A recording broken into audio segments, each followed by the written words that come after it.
రేవంత్ రెడ్డి మంత్రి పదవి విషయంలో ఎందుకు లేట్ చేస్తున్నాడు? తర్వాత పార్టీ మారినటువంటి ఎమ్మెల్యేలను రేవంత్ రెడ్డి ఎంకరేజ్ చేసి ఒరిజినల్ కాంగ్రెస్ పార్టీ లీడర్లను దూరం పెడుతున్నాడు. రేవంత్ రెడ్డి వల్ల మాకు నచ్చలేదు, ఇబ్బంది అవుతుంది. ఇది సీనియర్ లీడర్ల వర్షన్. సో మొత్తానికి అధిష్టానం ఇండివిజువల్గా డిస్కస్ చేస్తూ ఉన్నారు, ఇండివిజువల్గా మంత్రులతో మాట్లాడుతున్నారు, మంత్రులతో రకరకాల అంశాలపైన చర్చ పెడతా ఉన్నారు, రివ్యూ మీటింగ్ విధిస్తున్నారు. రివ్యూ అంటే ఏంది? ఈ 2.5 సంవత్సరాల్లో కాంగ్రెస్ ఏం చేసిరు, ఈ 2.5 సంవత్సరాలలో మంత్రులు ఏం చేసిరు, ఈ 2.5 సంవత్సరాలలో ప్రభుత్వ పర్ఫార్మెన్స్ ఏంది. మీనాక్షి నటరాజ్ నీకు ఈ రిపోర్ట్ ఇచ్చింది, సునీల్ కనుగోలు ఈ రిపోర్ట్ ఇచ్చిండు, మీరు ఏం చేస్తున్నారు, బీఆర్ఎస్ పైన మళ్ళీ పాజిటివిటీ ఎందుకు వస్తుంది, ఇవన్నీ అంశాలపైన హైకమాండ్ మంత్రులతోటి ముఖ్యమంత్రితోటి మాట్లాడేటటువంటి కార్యక్రమం చేయబోతున్నట్టుగా వినబడుతున్న చర్చ.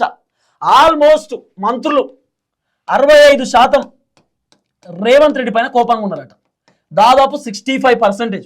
నాట్ ఓన్లీ మినిస్టర్స్, కాంగ్రెస్ పార్టీకి సంబంధించినటువంటి ఎమ్మెల్యేలు కూడా రాష్ట్ర ముఖ్యమంత్రి రేవంత్ రెడ్డి పైన కోపంగా ఉన్నారట. కాంగ్రెస్ పార్టీకి సంబంధించినటువంటి ఒరిజినల్ లీడర్లు కూడా రేవంత్ రెడ్డి పైన కోపంగా ఉన్నారట.